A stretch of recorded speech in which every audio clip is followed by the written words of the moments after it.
Terima kasih Anda masih bersama kami di Berita Padang. Bagi Anda yang baru saja bergabung, kami hadirkan kembali 3 berita utama pada pagi hari ini.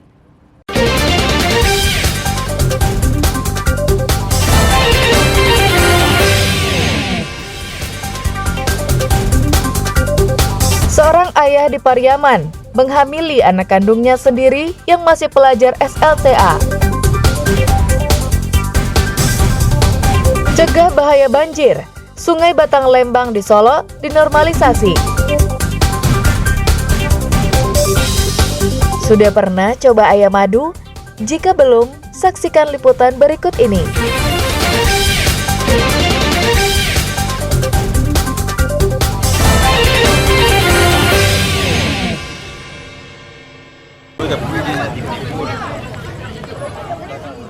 Sebuah minibus Rabu malam masuk Sungai Bandar Bakali, pusat Kota Padang, setelah dihantam lokomotif.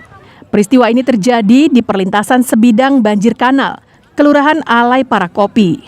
Kecelakaan berawal saat minibus yang datang dari arah Taman Siswa menuju Alai Parakopi ditabrak lokomotif kereta api Pariaman Express yang datang dari stasiun Alai Parakopi. Diduga saat melewati perlintasan tersebut, pengemudi minibus tak melihat ataupun mendengar tanda kereta akan lewat. Akibatnya mobil yang ditumpangi 2 orang tersebut terjun ke banjir kanal. Pengemudi mengalami luka ringan, sedangkan penumpang perempuan menderita luka cukup parah di kepalanya hingga tak sadarkan diri. Kedua korban dievakuasi warga dan dilarikan ke Rumah Sakit Bayangkara dan Dr. M. Jamil Padang. Kasus kecelakaan kereta api dengan mobil ini masih dalam penyelidikan kepolisian.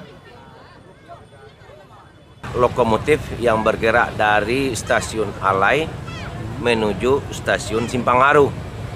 Bertepatan dengan itu ada satu unit mobil Avanza dari arah Jembatan Tamsis menuju Alai Parakopi. Pihak kereta api sudah membunyikan klakson berulang-ulang kali.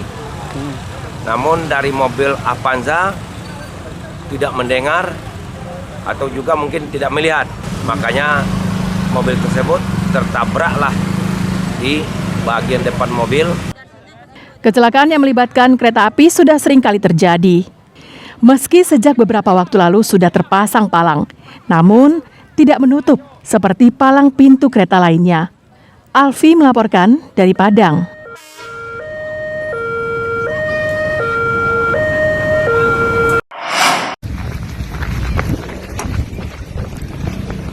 Dengan bergegas dan mengendap, polisi mendatangi sebuah sekolah di Pariaman.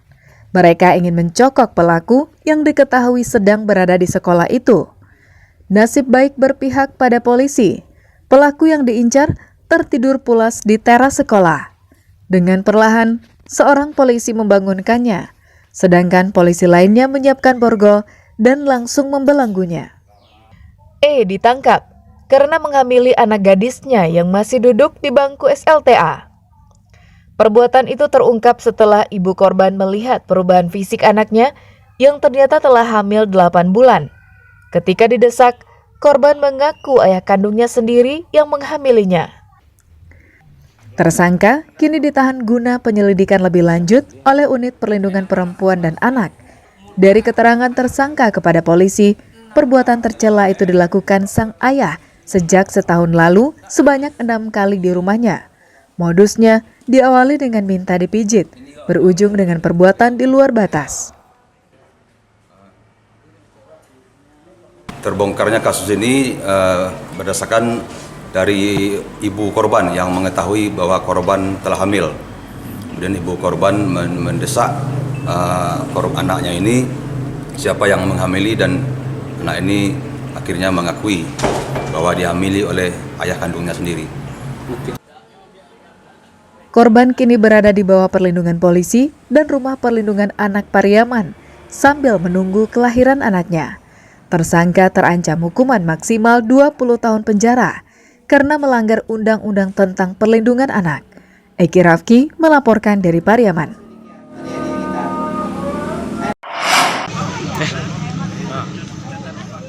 Untuk mengantisipasi banjir, terutama pada daerah rawan di Kecamatan Kubung, pemerintah Kabupaten Solo menormalisasi aliran Sungai Batang Lembang.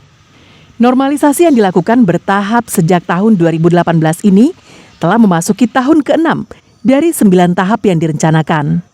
Tahun ini, bibir sungai sepanjang 1 km di daerah Tanah Garam akan mendapat penanganan dari dana APBN Kementerian Pekerjaan Umum. Dari total 3,35 km yang direncanakan untuk normalisasi, 2,35 km telah selesai dikerjakan. Warga telah merasakan dampaknya. Banjir mulai berkurang dari sebelum adanya normalisasi ini. Bermanfaat. Nah, manfaatnya seperti apa nanti diperoleh kalau untuk warga di sini? Jadi kalau banjir tuh nggak Bisa mengendalikan banjir ya. Biasanya di daerah sini sering banjir gitu ya. kalau hujan setiap tahun sering terjadi banjir di sini. Setelah adanya ini jadi jarang banjir. Sudah tidak ada banjir sudah lagi. Tidak ada. Iya. Biasanya kalau banjir terjadi rumah Fifa juga ikut kena. Banjir. Masuk banjir terus. Lain tak ada je. Lain tak ada banjir. Semua banjir di dalam tangi sana tak ada pemerintah orang sendiri. Sebelum ada bangunan ini? Ya Allah, tebanan kalau rumah orang ini tebanan dah besar musimnya malam-malam. Banjir tapi tak mendaki kemarin tak naik ke tapi yang kau dah. Ke depannya, ayo anda ibu sambung tak lain tak. Ada rumah banyak masyarakat di ini. Di bawah tu dah parah benar lah. Tapi anak mungkin dah. Menurut Bupati Solo, beberapa daerah, terutama di sepanjang aliran Sungai Batang Lembang, kerap dilanda banjir, terutama saat curah hujan tinggi. Di mana usulan kami yang kami usulkan agar banyak sekali pembangunan infrastruktur di Kabupaten Solo. Alhamdulillah lebih dari 50% itu dikabulkan oleh pemerintah pusat. Ini bendungan adalah normalisasi untuk pencegah banjir Batang Lembang. Dan ini salah satu. Ini ada sebetulnya sudah banyak. Setiap hujan sedikit aja ini banjir semua. Ini lapangan bola ini ketutup. Dan rumah-rumah sekarang ini semuanya kebanjiran semua. Normalisasi yang dilakukan pemerintah dengan cara memperlebar permukaan sungai dan memasang bendungan penahan tebing. Sebelumnya, permukaan sungai Batang Lembang sempit dan berbelok-belok. Di pinggir sungai, banyak terhalang pepohonan yang menghambat lajunya air ke hilir. Dari Solo, Gernadi melaporkan. Yang menjadikannya itu saya dengan Pak Mulyadi.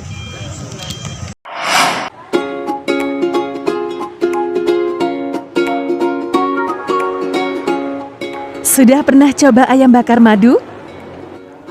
Ya, ayam bakar dilumuri bumbu dicampur madu lebah. Kuliner unik ini bisa ditemukan di Simpang 4 Pasaman Barat. Ada 2 varian ayam madu yang bisa dinikmati di sini. Ayam bakar madu dan chicken stick madu. Dua-duanya memiliki keunikan rasa tersendiri. Untuk membuatnya, ayam dipanggang dan dilumuri bumbu yang sudah dicampur madu. Dibolak-balik hingga matang sempurna. Sedangkan untuk membuat chicken stick madu, ayam yang telah dipotong lalu dicampur tepung, digoreng dengan minyak panas. Setelah itu, chicken steak pun disajikan dengan saus rahasia yang dicampur dengan madu.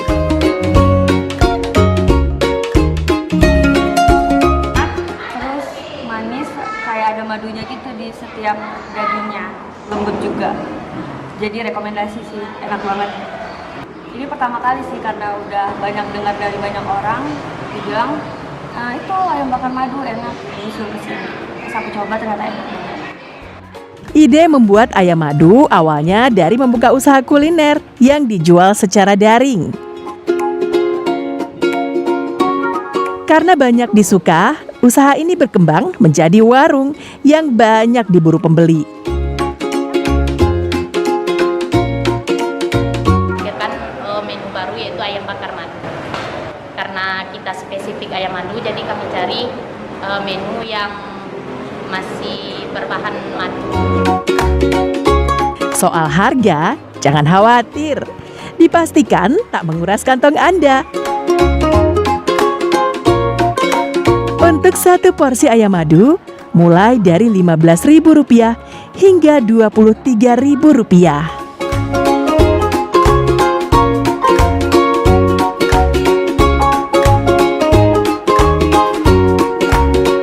Safatul Ulum melaporkan dari Pasaman Barat.